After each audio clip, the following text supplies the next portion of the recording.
우리 본문 말씀 다 같이 함께 한 목소리로 합독하도록 하겠습니다. 우시야 왕이 죽던 해에 내가 본즉 주께서 높인 들린 보좌에 앉으셨는데 그의 옷자락은 성전에 가득하였고 수랍들이 모시고 섰는데 각기 6날개가 있어 그 둘로는 자기의 얼굴을 가리었고 그 둘로는 자기의 발을 가리었고 그 둘로는 날며 서로 불러 이르되 거룩하다 거룩하다 거룩하다 만군의 여호와여 그의 영광이 온 땅에 충만하도다 하더라. 이같이 화답하는 자의 소리로 말미암아 문지방의 터가 요동하며 성전의 연기가 충만한지라. 그때에 내가 말하되 화로다 나여 망하게 되었도다. 나는 입술이 부정한 사람이요 나는 입술이 부족한 백성 중에 거주하면서 만군의 여호와이신 왕을 배웠음이로다 하였더라. 그때에 그 수랍 중에 하나가 부젓가락으로 제단에서 집은 바 핀 숯을 손에 가지고 내게로 날아와서 그것을 내 입술에 대며 이르되 보라 이것이 내 입에 닿았으니 내 악이 제하여졌고 내 죄가 사하여졌느니라 하더라. 내가 또 주의 목소리를 들으니 주께서 이르시되 내가 누구를 보내며 누가 우리를 위하여 갈꼬 하시니 그때에 내가 이르되 내가 여기 있나이다 나를 보내소서 하였더니. 아멘. 네, 오늘 이 본문 말씀을 통하여서 아름다운 하나님의 영광이라는 주제로 여러분들과 은혜를 나누기 원합니다. 네, 우리 인간은 이 본능적으로 아름다운 것에 이끌리는 자들입니다. 우리가 여행을 가도 어느 곳으로 갑니까? 정말 아름다운 풍경과 그런 절경이 있는 곳을 우리가 여행을 가려고도 합니다. 또 우리가 차를 마시러 이 카페를 가도 분위기 좋고 느낌 좋은 그런 카페, 풍경이 아름다운 그 카페를 가려고도 하죠. 또한 화려한 그 연예인의 그 얼굴을 보기 위해서 그 극성 팬들이 있지 않습니까? 그 팬들은 어떻게 그 연예인의 스케줄을 파악해서 그 얼굴을 보려고 이 공항에서 밤을 지새우는 모습을 심심치 않게 볼 수 있습니다. 그냥 눈으로 보는 것으로만 끝나는 것이 아니라 그 연예인의 얼굴을 단 한 번만이라도 가까이 보기 위해서 이 고가의 카메라 장비를 동원하고 심지어는 그 연예인과 같이 비행기표를 사가지고 그 면세점까지 따라가서 본다고도 합니다. 우리는 왜 이토록 이렇게 아름다운 그 얼굴의 영광을 하는 것일까요? 그것은 단순히 화려한 겉모습 때문만은 아닐 것입니다.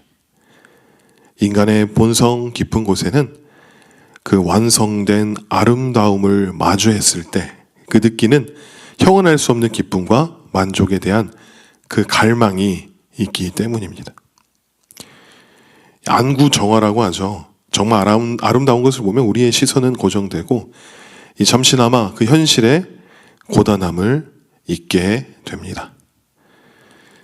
저는 아직 아이가 없지만 그 자신의 자녀들의 태어난 아이들의 모습을 보면 그 아이들이 정말 아름답지 않습니까? 사랑스럽고. 그래서 뭐 이제 직장에 갔다 온 부모가 이제 고단한 하루를 마치고 지쳐 있지만 아빠를 기다리는 엄마를 기다리는 그 아이의 그 아름다운 모습을 봤을 때 그 시선이 고정되고 모든 그 피곤함과 또한 힘듦이 다 사라지는 것처럼 우리 인간은 그 아름다운 것을 갈망하는 자들입니다. 그런데 여러분, 이 성경에서도 이와 같이 내가 좋아하고 사랑하는 그 사람을 보고자 하는 열망으로 모든 체면을 버리면서까지 나무 위에 올라가 보았던 인물이 있습니다. 누굽니까? 삭개오죠. 우리가 잘 알고 있는 삭개오입니다. 삭개오는 이 당대의 부자였고 세리장이었습니다. 부유했고 이 세리장이라는 권력도 있었습니다. 이 세상의 기준으로 보면 삭개오는 이 성공한 얼굴을 가진 사람이었습니다. 하지만 그가 가졌던 돈과 권력은 그에게 아름다운 삶을 선사하지는 못했습니다. 오히려 이 동족들에게 죄인이라고 불리며 혐오의 대상이 되었고, 그의 내면은 이 지독한 외로움과 추함으로 가득 차 있었습니다. 이 세상의 화려한 연예인을 쫓는 사람들, 그 아름다움을 보기 위해 온 시간과 물질을 쏟는 사람들은 그 순간의 짜릿함을 느낄지는 몰라도 정작 다시 자신의 삶으로 돌아왔을 때에는 공허하다고 느끼는 것처럼 삭개오는 이 세상이 주는 가짜 아름다움에 지쳐 있었습니다. 그때 들려온 예수님의 소문은 그에게 진짜 빛나는 그 존재에 대한 갈망을 일깨웠습니다. 당시 예수님에 대한 소문은 죄인과 세리의 친구라는 것이었습니다. 평생 사람들에게 정죄만 받아온 그 삭개오에게 이 소문은 가히 충격적이었죠. 그러다가 이 동네에 예수님이 오신다는 소식을 듣고 이 삭개오는 그 예수님을 정말로 보고 싶어 했습니다. 단순히 예수라는 그 유명인을 구경하려던 것이 아니라 저분은 어떤 사람인가를 확인하고 싶어 했습니다. 즉 예수님의 그 인격과 그분의 얼굴에서 풍겨나오는 그 영광의 실체를 확인하고 싶어 했던 것입니다. 오늘 본문의 이사야가 환상 중에 주님의 그 영광을 보았듯이 삭개오는 그 일상의 한복판에서 그 영광의 주인공을 직접 대면하고 싶었습니다. 그 열망이 그를 그 돌무화과 나무 위로 밀어 올린 그 동력이 된 것입니다. 그 사람 많은 데에서 그 한 인물을 보고자 그 나무 위로 올라간다는 자체가 얼마나 체면이 안 서는 일이지 않겠습니까? 만약 여기에 우리 그럴 일은 없겠지만 우리 교회에 대통령이 왔다고 했는데 수천 명이 와가지고 그 대통령을 보기 위해서 어디 전봇대나 어디 저 밤나무 위에 올라가서 볼 사람이 있을지는 모르겠습니다. 이 삭개오는 이 평생 이 사람들의 그 따가운 시선을 피하며 살았거나 혹은 그들을 비웃으며 살았습니다. 그 누구도 그를 따뜻하고 아름다운 눈으로 바라봐 주지 않았습니다. 그래서 삭개오는 누군가 자신을 온전한 인간으로 봐줄 그 아름다운 시선에 굶주려 있었습니다. 그래서 예수님의 얼굴을 보면, 그 아름다운 영광을 보면 자신의 그 추한 삶도 무언가 달라질 수 있을 것 같은 그 영적인 직감이 그를 움직였던 것입니다. 이것이 바로 하나님의 얼굴을 구하는 행위의 본질입니다. 나의 추함을 덮고도 남을 그 하나님의 눈부신 아름다움, 그 영광 속에 나를 던지고 싶은 이 본능적인 이끌림이었던 것입니다. 여러분, 왜 삭개오가 나무 위로 올라갔습니까? 그는 단순히 예수님이 잘생겼는가, 키는 몇인가, 옷을 무엇을 입었는가 보러 간 것이 아니지 않습니까? 그는 자신의 그 추한 인생을 단번에 압도해버릴 거룩한 아름다움을 찾고 있던 것이었습니다. 세상 사람들은 자신의 부족함을 채우려고 더 예쁜 옷을 입고 더 화려한 사람 곁에 서려 합니다. 하지만 삭개오는 깨달았습니다. 내 인생의 이 지독한 냄새와 추함은 저분의 아름다운 영광을 마주할 때만 사라질 수 있겠구나. 그래서 그는 주저없이 올라갔습니다. 세상 사람들은 그 연예인 스타의 얼굴을 보며 대리 만족을 얻지만 삭개오는 그 영광의 예수님의 그 주님의 얼굴을 보며 새로운 존재로의 변화를 갈망했던 것입니다. 그 아름다운 하나님의 영광을 보는 것을 최고의 가치로, 그 단 한 가지 소원으로 여긴 인물이 다윗이지 않습니까? 다윗은 왕으로서 권력과 재물과 명예를 모두 가져본 사람이었습니다. 하지만 그는 세상의 즐거움이 주는 기쁨은 일시적이고 그 모든 좋은 것들의 원천이 하나님께 있음을 깨달았습니다. 다윗에게 있어서 세상의 아름다움은 그림자에 불과했습니다. 그는 피조물의 아름다움 그 너머에 있는 그 그 본체, 아름다움의 그 본체를 직접 대면하기를 원했습니다. 단 한 가지 소원이라는 표현은 그분 한 분만으로 자신의 영혼이 완전히 충족될 수 있다는 그 충분함에 대한 고백입니다. 보통 사람들은 위기 상황 속에서 하나님의 그 손을 구하죠. 도움과 구원과 승리 등을 구합니다. 하지만 다윗은 환난 중에서도 하나님의 아름다운 얼굴을 바라보는 것을 우선시했습니다. 하나님의 임재 자체가 목적이었다는 것이죠.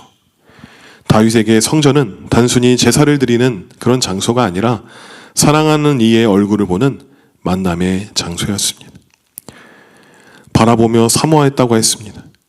바라보며 사모하는 것은 사랑에 빠진 그 사람이 연인을 계속 응시하듯이 하나님의 성품과 어떠하심을 깊이 묵상하며 즐거워하는 인격적인 그 교제, 그 실제를 사모하였던 것입니다. 왜 그렇게 사모했던 것일까요? 그것은 하나님의 그 영광의 빛 안에서 얻는 안전과 평안이 있기 때문입니다. 다윗은 수많은 대적에게 쫓기는 그 치열한 삶을 살았습니다. 그가 발견한 가장 강력한 요새는 군사력이 아니라 바로 하나님의 영광스러운 임재 아니었습니다. 두려운 그 현실을 보는 것이 아니라 하나님의 아름다움을 바라볼 때 그 현실의 문제는 작아지고 하나님의 크심이 그 영혼을 압도하게 됩니다. 하나님의 그 아름다움에 매료된 상태는 그 어떤 외부의 공격에도 침범할 수 없는 영적 평안을 제공하는 것입니다. 즉 다윗에게 하나님의 영광은 단순히 그 경외의 대상일 뿐만 아니라 그의 영혼이 숨쉴 수 있는 유일한 공기와도 같았습니다. 시편 27편 8절 후반절에 주여 내가 주의 얼굴을 찾으리이다. 다윗은 하나님의 얼굴에서 뿜어져 나오는 그 영광의 아름다움이 인간이 누릴 수 있는 최고의 복임을 알았기에 세상의 그 수만 가지 복을 제쳐두고 오직 단 한 가지만을 구했던 것입니다. 이러한 갈망은 지금의 우리에게도 동일한 질문을 던집니다. 우리는 하나님의 그 손이 주는 혜택을 구하고 있는 것인가? 아니면 그분의 얼굴에 깃든 아름다움 자체를 열망하고 있는 것인가? 세상의 아름다움은 시간이 지나면 시들고 또한 화면 너머의 얼굴은 우리에게 진정한 평안을 주지 못합니다. 하지만 다윗이 그토록 보고 싶어 했던 그 하나님의 얼굴, 그분의 영광 속에 깃든 그 아름다움은 우리의 영혼을 근본적으로 변화시키는 그 힘이 있습니다. 오늘 우리는 이 세상이 쫓는 찰나의 아름다움이 아니라 다윗이 그토록 열망했던 하나님의 얼굴에 깃든 그 영광의 아름다움이 무엇인지, 그것이 왜 우리 인생의 유일한 소원이 되어야 하는지를 오늘 이 본문 이사야서 6장과 함께 나누고자 합니다. 여러분, 오늘 본문의 주인공 이사야는 당시 그 유다 사회의 최고의 엘리트였습니다. 왕족의 혈통을 가졌고 당대 최고의 문장가였으며 지성과 영성을 겸비한 촉망받는 지도자였습니다. 그런 그가 성전에 들어갔습니다. 왜냐하면 그들의 민족의 정신적 지주였던 우시야 왕의 죽음 앞에서 깊은 상실감을 느꼈기 때문입니다. 52년간 의지했던 든든한 왕 우시야가 죽었습니다. 그래서 민족의 미래는 안개 속으로 들어갔고 그 왕실은 교만과 죄로 물들어 있었습니다. 지성인이었던 이사야는 이 자신의 머리로는 이 난국을 타개할 방법이 없음을 깨달았습니다. 그는 이 세상의 화려한 등불이 다 꺼져버린 이 캄캄한 밤에 진짜 그 빛나는 얼굴을 찾기 위해서 성전으로 걸어 들어갔습니다. 바로 그때 하나님은 이 지성인 성지자의 눈을 열어주십니다. 땅의 영광이 사라진 자리에 인간의 언어로는 다 담을 수 없는 하늘의 영광이 가득 차 있는 것을 보여주신 것입니다. 이사야는 그 빛나는 아름다움 앞에서 비로소 자신이 가진 그 지식과 배경이 하나님 앞에서 얼마나 초라한 것인가를 깨닫고 엎드리게 됩니다. 이사야가 이렇게 고난 중에 성전에 들어간 것은 우리 인생의 밤이 깊을 때, 우리의 그 인생이 어두움을 향하고 있을 때 우리가 어디로 향해야 하는지를 보여주는 이정표와도 같습니다. 다윗이 평생토록 단 한 가지 소원으로 주의 아름다운 것을 보는 것이라고 꼽았다면 우리 오늘 본문 이사야는 그 아름다운 영광을 실제로 목격한 자입니다. 이사야가 이 환상을 본 때는 우시야 왕이 죽던 해였습니다.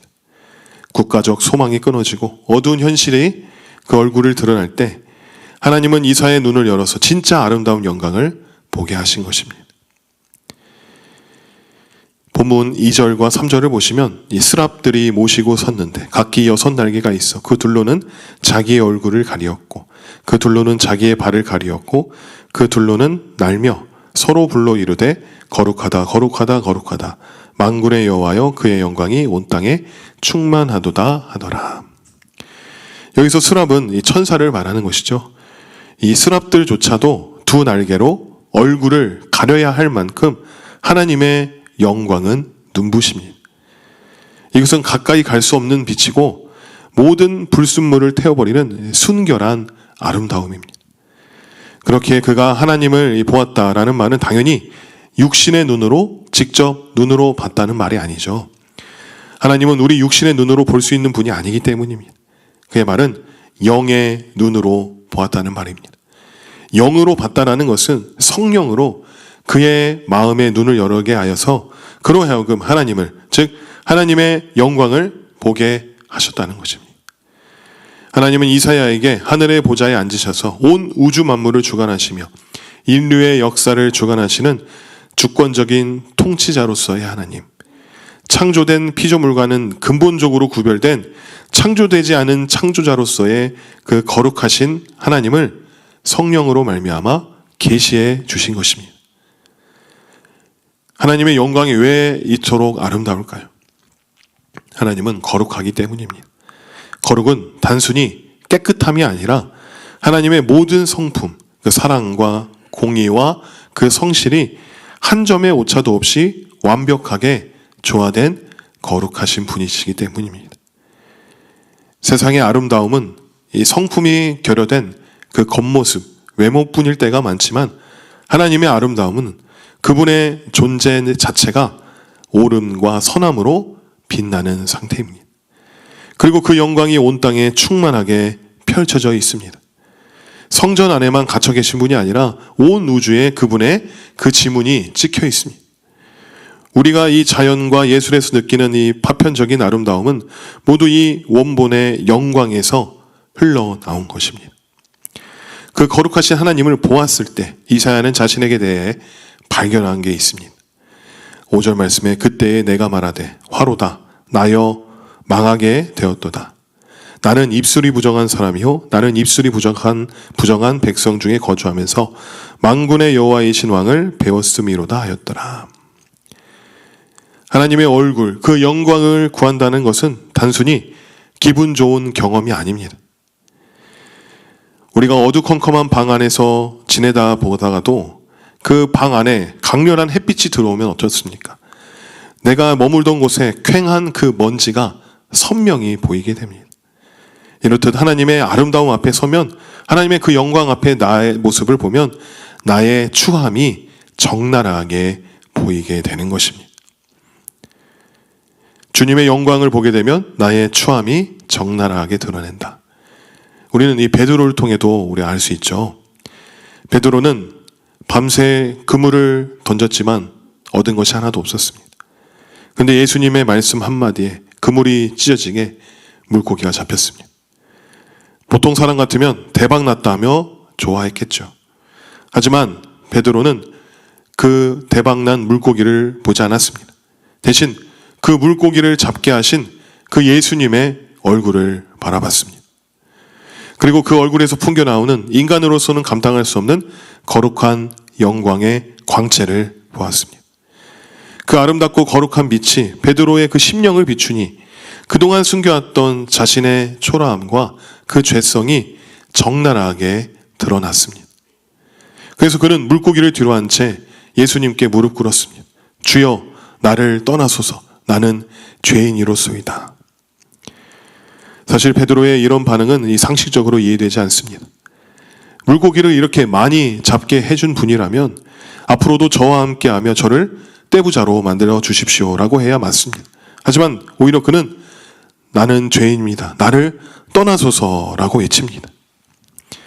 이사야는 5절에 뭐라고 했습니까? 하나님의 그 아름다운 영광을 바라봤을 때 화로다 나여 망하게 되었도다 라고 외친 것과 같은 반응이지 않습니까?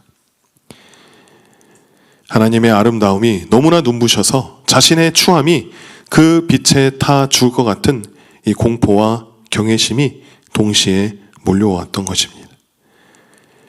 이 추함의 발견이 바로 새로운 존재의 시작이 됩니다. 그렇게 고백했던 베드로에게 예수님은 무서워하지 말라. 이제 후로는 내가 사람을 취하리라고 말씀하셨습니다. 또한 그렇게 절망하는 이사야에게는 하나님께서 멸망시키지 않으셨습니다. 하나님께서 스랍을 통하여서 제단의 숯불로 그의 입술을 만지십니다. 본문 6절에서 7절에 그때에 그 서랍 중에 하나가 부젓가락으로 제단에서 집은 바 그 핀 숯을 손에 가지고 내게로 날아와서 그것을 내 입술에 대며 이르되 보라 이것이 내 입에 닿았으니 내 악이 제하여졌고 내 죄가 사하여졌느니라 하더라. 하나님의 영광은 죄인을 태워 죽이는 그 불이 아니라 죄를 태워서 정결케 하는 치유의 불입니다. 그래서 이제 이사야는 하나님의 영광을 구경하는 자에서 이제 그 영광에 참여하는 자로 변화됩니다. 하나님께 용서받는 영혼만이 하나님의 아름다움을 두려움 없이 즐거워할 수 있습니다. 8절에 이사야가 고백합니다. 내가 또 주의 목소리를 들으니 주께서 이르시되 내가 누구를 보내며 누가 우리를 위하여 갈고 하시니 그때에 내가 이르되 내가 여기 있나이다 나를 보내소서. 아멘. 이 고백은 사명자의 고백입니다. 내가 여기 있나이다 나를 보내소서. 하나님의 영광을 본 사람은 시키지 않아도 움직이게 되어 있습니다. 그 아름다운 얼굴을 목격한 사람은 그 얼굴의 빛을 세상에 내비치고 싶어서 반사하고 싶어서 견딜 수 없게 됩니다. 여러분도 이 마가의 다락방에서 성령의 충만함을 받은 120명의 사람들이 누가 시키지 않아도 그 마가의 다락방의 문을 박차고 온 마을과 회당 가운데 나아가 그 복음을 전하는데 그 복음을 전하다가 옥에 끌려가고 죽을 수 있는 예수 그리스도의 복음을 담대하게 전파하러 갈 수 있었던 것은 바로 성령의 충만함을 통해 성령을 통해 주님의 아름다운 얼굴을 그 부활의 영광을 목격했기 때문입니다. 성령께서 오셔서 하시는 가장 큰 사역이 무엇입니까? 그것은 바로 우리의 눈을 열어서 예수 그리스도의 얼굴에 있는 하나님의 영광을 아는 그 빛을 우리 마음에 비추시는 것입니다. 고린도후서 4장 6절에 어두운 데에 빛이라 말씀하셨던 그 하나님께서 예수 그리스도의 얼굴에 있는 하나님의 영광을 아는 빛을 우리 마음에 비추셨느니라고 하였습니다. 마가의 다락방에 임한 성령 충만은 단순한 열광이 아니었습니다. 그것은 120명의 눈이 열려져서 죽음 너머에 계신 주님의 그 찬란한 영광을 일제히 목격한 사건이었습니다. 이사야가 성전에서 본 하나님의 영광, 삭개오가 나무 위에서 마주했던 예수님의 그 얼굴, 베드로가 배 위에서 엎드렸던 그 예수님의 그 거룩한 빛이 이제 성령을 통하여서 그들 그 각 사람 심령 위에 불꽃처럼 임한 것입니다. 세상의 칼날보다 주님의 얼굴이 더 아름다웠기에 그들은 이 다락방의 문을 박차고 나갈 수 있었습니다.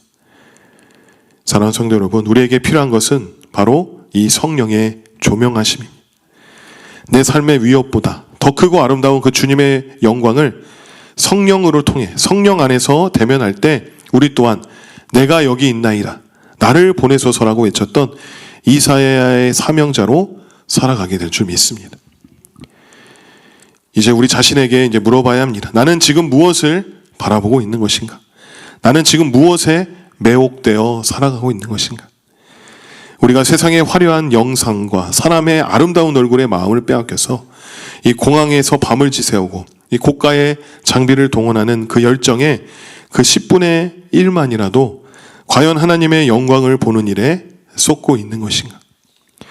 세상의 아름다움은 우리를 잠깐 즐겁게 할 수 있지만 우리를 변화시키지는 못합니다. 우리를 변화시키는 것은 오직 하나님의 영광뿐입니다.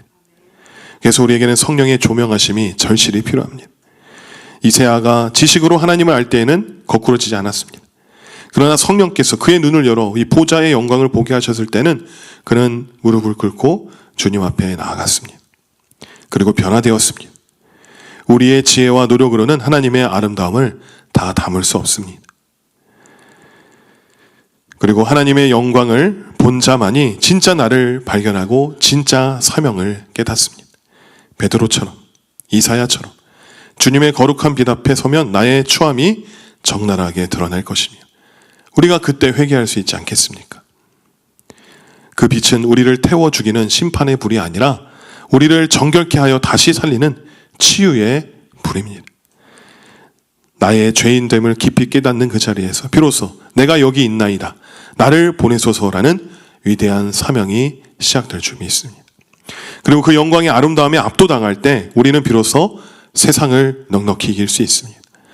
마가의 다락방의 그 120명의 성도들이 죽음의 공포를 뚫고 나갈 수 있었던 이유가 무엇입니까? 그들이 특별한 용사였기 때문입니까? 아니죠. 그들은 성령 안에서 더 큰 아름다움을 보았기 때문입니다. 죽음보다 더 찬란한 영광, 세상의 왕들보다 더 높이 들린 그 보좌를 보았기에 그들은 자기 생명조차 아끼지 않았습니다. 의지하였던 우시야 왕이 죽은 것처럼 내 삶의 든든한 배경이 사라졌다 할지라도 바로 그때가 성전에 들어가 주님의 영광을 볼 때입니다. 우리의 눈을 열어주실 성령님을 우리가 의지하길 원합니다. 그분의 아름다운 얼굴 앞에 우리 인생을 던지길 원합니다. 주님의 영광에 매료된 자로, 그 영광의 빛을 세상에 반사하는 이 시대의 이사야로, 삭개오로, 베드로로 살아갈 수 있는 저와 여러분들이 되시기를 주님의 이름으로 간절히 축원합니다. 아멘.